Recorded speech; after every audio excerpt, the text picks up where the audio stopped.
Alright, so here we're going to have a quick review of the Simgot EA1000 Fermat and the LC7 cable, also by Simgot. Simgot did send these out to me for review, so big thank you to them. But of course, that doesn't change my opinion or anything like that. So let's get into this. Let's start with the Fermats here, and we'll talk about the cable when we talk about the cable that comes with it stock. Get up. There we go. Alright, it is a nice purple box. I do like the unboxing experience on these. This does retail for around $220. Right now I saw it is $20 off. I don't know why, but it is. And it is a single dynamic driver IEM with a passive radiator. So that is a bit rare of something to show up with an IEM. Alright, let's take this out here. You got other size tips. And you have the paperwork that you don't care about. Alright, let's move all this to this side here. Alright. Now let's take out the portable box. Come on, come on. Get up. Okay. Inside the box we do have the cable. We'll talk about that in a second as well. And we have in the accessories, we have the other tunings that come with the set. If I can find out how to open this box. There we go. So it's like in this foam block, you can just push out this little metal plate that has it screwed in the other nozzles. Alright, let's put this all off to the side here. And let's quickly talk about, before we start, the cables. So, I actually like the stock cable a lot. So, and Simgot did send me the LC7 as well. And in comparison, I do prefer the LC7, but I have to say the stock cable that comes with this set of IEMs is still fantastic. It is a $220 set, so it better be, honestly, but it is a great cable. It is not modular. It just, they did send me the 3.5 one, but overall, it is a nice looking cable and nice feeling cable. It doesn't knot up or anything like that. It's pretty smooth. But it is a lot thinner than the LC7 cable, which I will show you in a second. But it is a nice cable overall, and also I don't like these ear hooks. They're way too like protruding. They don't go around my ear tightly enough. But yeah, overall it is a nice cable. I don't have any problems with this cable, but I do prefer the LC7, which I will show you right now. So here's the short, quick review of the LC7 cable. Let's take this open here. Here's the cable, and there's a cable tie, but I took it off because I hate Velcro cable ties. They're very annoying. Alright, take this out here, and this is the 4.4 plug. It is modular, obviously. So let's come on, get up, there we go. Overall, I do like the modular system. The plug is not very long at all, where a lot of modular cables, they have a really long plug. This one is barely longer than the stock cables plug, which is not modular, so that's nice. It is a very thick cable, but it is a very nice quality cable. I've had no problems with this cable during testing of the EA1000 Fermat. I'm just gonna say Fermat for the rest of the review. I actually just really had no problems with this cable. I really like this cable a lot. It reminds me a lot of the white whale cable that comes with the EST. What's it called again? The High Senior Mega 5 EST. But this is $70, and that one is $100. This is if you do care about the interior material, it is a silver-coated OFC copper cable. So if you're someone who's interested in that stuff, that's what's inside of the cable. Overall, though, feel-wise, comfort-wise, I just enjoyed this cable a lot. I really like it. It was comfortable and it looks pretty nice. I really like how these look. It is very clean, clear white. It looks more yellow on camera. It's actually a lot brighter white in person. But yeah, overall, very nice cable. Alright, so now let's get back to the EA1000 Fermat. Let's talk about the case real quick. I actually really like this case, though it is a little bit thick for a pocket. But I really like it, especially if you have a modular cable. You can put the plugs here. And it has a little bit of a net here to put the IEM into so it doesn't melt around. Overall, and it is a strong magnet. So overall, I like it a lot. I mean, if I shake it hard enough, it's going to probably come out. Maybe. Probably not. I don't know. But it's a nice case. Overall, good quality. Looks nice, but I do not like how thick it is. I wish it was a little bit thinner. Though with thick cables like this, I did have to use all of the space for it. So I guess it's necessary. I don't know. Alright, let's talk now about the comfort and the looks of the Fermat. Overall, I find these to be really good looking. Like, I can't really show this on camera too well. I don't know if you can see that, but there's like a little pattern in the back underneath this like clear. I don't know if this is a glass or resin. I think it's probably resin. And then you have the Simgot logo in there. It's very reflective, but it really is gorgeous. I love like this gold trim around it. I think these are one of the best looking IEMs I've seen. I don't know why my camera is deciding to make everything look very yellow today, but it is a very, very gorgeous IEM. If you look at the back side of the IEM, you can actually see where the passive radiator is, where it's probably, you know, where the sound is probably coming out of from the passive radiator is probably from this vent here, is where I'm assuming. And you can see the right on the symbol on this side and the left on this side. Overall, I think it's a really well designed IEM, really good looking, and also this was really comfortable. I'm able to fit it in my ear perfectly comfortable for very long periods of time, even with like the stock tips. Like, it just overall, it's a very small IEM. It is a single dynamic driver. It's not like they have to fit 14 drivers in here, but it is a very small, compact, great looking IEM. So yeah, as for looks and comfort, full marks. It looks and feels fantastic in my ear. Now, let's talk about what you actually care about. Probably what you've been waiting for me to get to for the whole time, the sound. I want to first say that, well, there are three. Let's start with just there's three tunings, okay? Let me take these tips off so you can like see the nozzle better.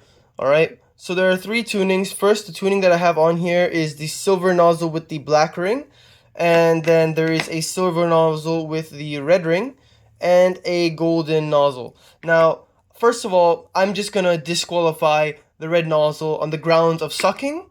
It sounds really bad. It's pretty much unusable, very harsh, and it's actually I think it's the nozzle that came with it initially, and so it was really not a good sign when I first put these in my ear, and I was like, oh no, this is bad. But good thing is, tried other tunings, the other ones were better. I'm going to be really focusing the review on the tuning that's on here, which is the black ring around the silver nozzle and the golden nozzles, alright? So when I point here, I'm talking about the golden nozzles, and when I point here, it's going to be the black ring silver nozzles. Alright, so I'm going to start actually with the gold nozzles here, because I actually preferred this one, but they're both really good. But I'm going to start with this one, because it's also the most unique sound too.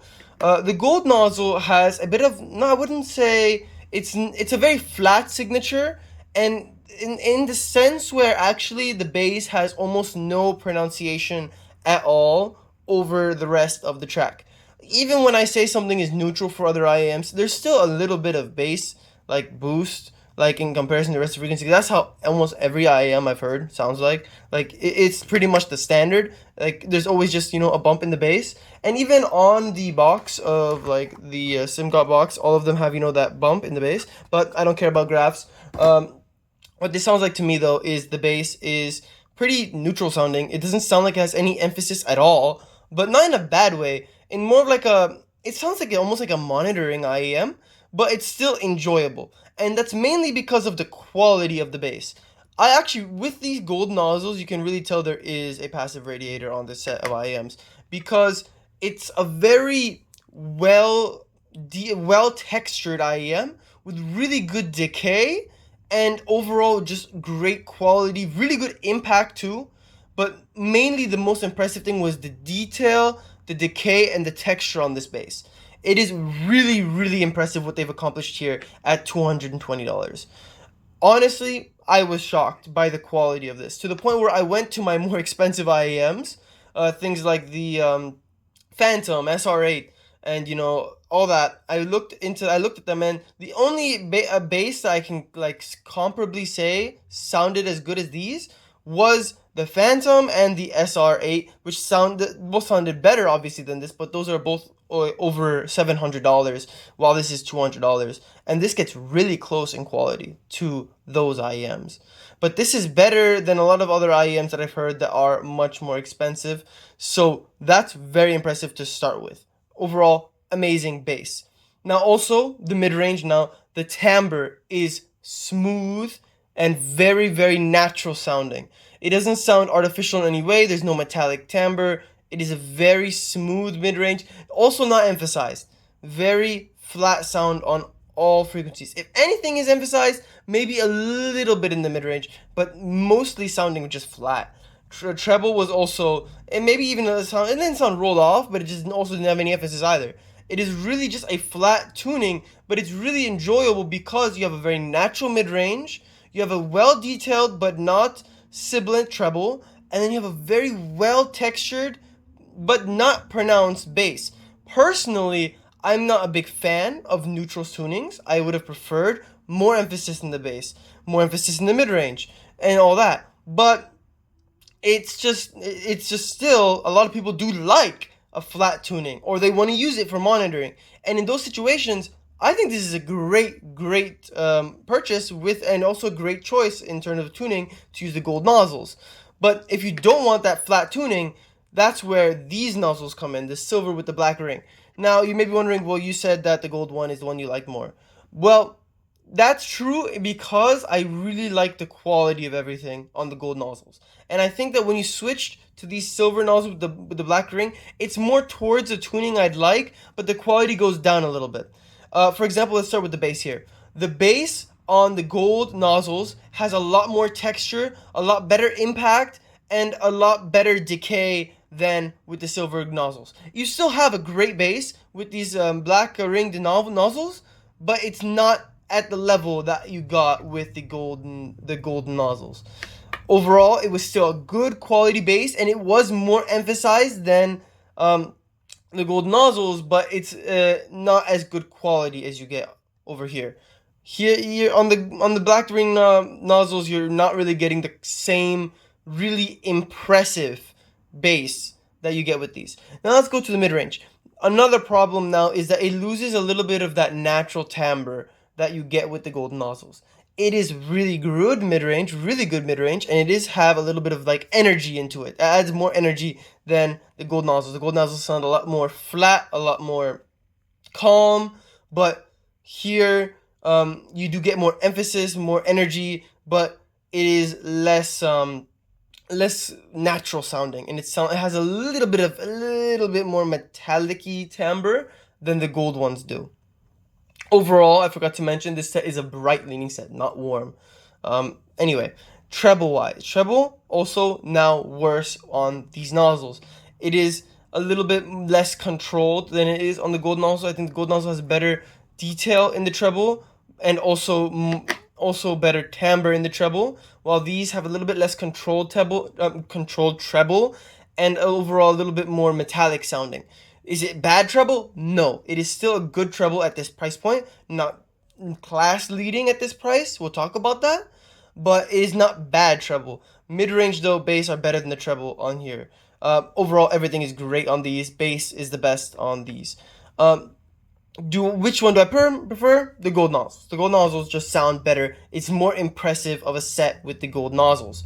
Now, I want to bring in the other Simgot IEM at around this price. This is a little bit cheaper even. It is the Simgot Supermix 4. Now, this is, I think, it has 4 microplanars. I don't remember the driver config, but it does use microplanars for the treble. It uses BAs for the mids, and it uses a dynamic driver for the bass.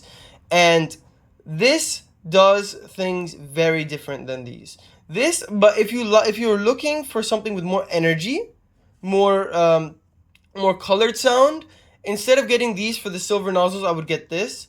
Except if you want a bright sound, then the Fermat is better if you want a brighter signature. This goes a little bit warmer, while this sticks to the more Simgot style tuning actually. The black nozzle tuning is very similar to the tuning of the EW300 and EW200, except with a lot more bass than those have. So it'd be like that with more bass. These are V-shaped, more V-shaped than the gold nozzles. Anyway, so let's talk about now bass mids highs, comparing with the Supermix 4. Going for the bass.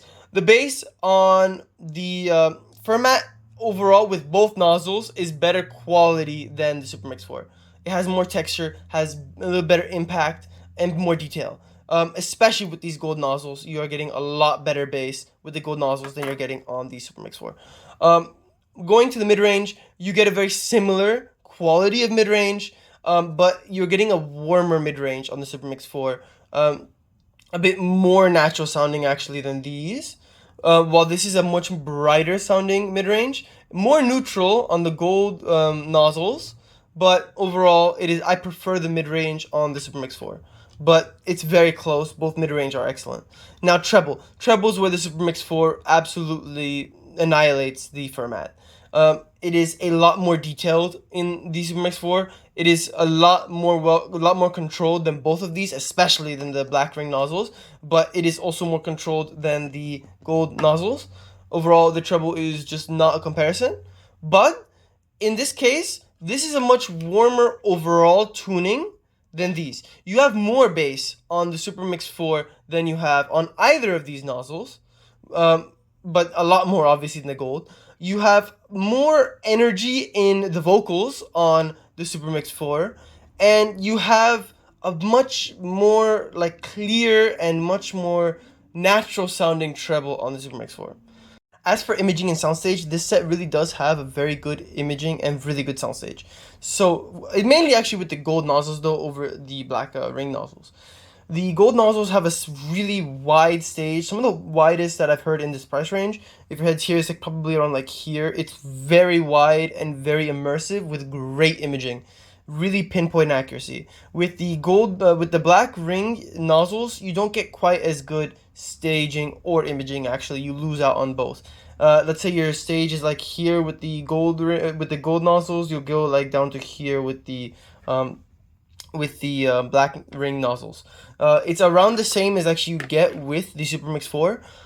It is still a very good stage and imaging for the price, but you do lose out on a lot when you go from the black ring nozzles to the gold nozzles when it comes to stage and imaging. It's part of the reason why I prefer the gold nozzles. The gold nozzles have just an overall better experience in not just the bass quality, mids quality, and treble quality, but in the presentation in terms of stage and in the imaging. It all just comes together. It's not like each thing has a huge amount better in each thing, except the bass. The bass is quite a bit better on the gold nozzles, but it's a matter of like every single part is better on the gold nozzles, which is why I prefer it, even though in terms of signature, my preferences lean towards the black ring nozzles. Still, the gold nozzles though, fantastic with fantastic imaging and fantastic quality all around. So, can I recommend the Fermat? Well, before the Supermix 4, yes, absolutely. But with the Supermix 4 existing, yes, to people who want that extremely good quality bass in a very neutral sound with the gold nozzles. I can't recommend the Fermat if you're looking to get the black ring nozzles and use that like this. It's not bad, but there's just better options, and I think the Supermix 4 does this tuning better. Though it is warm, if you don't like warm, still I'd prefer the Supermix 4 because overall it does this energetic, more colored sound better, much better than the black ring nozzle does. So overall, it's more of a, do you want the gold nozzled Fermat or the Supermix 4? I'd say if you want a neutral tuning with really good quality bass, not quantity, because quantity you're going to get beat out by the Supermix 4, but the quality of the bass has to be just phenomenal, excellent texture, really, really fantastic. The gold nozzled Fermats beat out the Supermix 4. And then also mid-range wise, they're very close in quality. I do prefer the Supermix 4, but if you prefer brighter tunings, you might prefer the Fermat actually in terms of its mid-range. And the treble, I think that treble is done better on the Supermix 4, no doubt about it. So if that's something you're looking for, I think the Supermix 4 is better. There is more emphasis of the treble on the Fermat, but still quality-wise, the treble would have to go to the Supermix 4. Anyway, that's about it. I hope this helped out. See ya.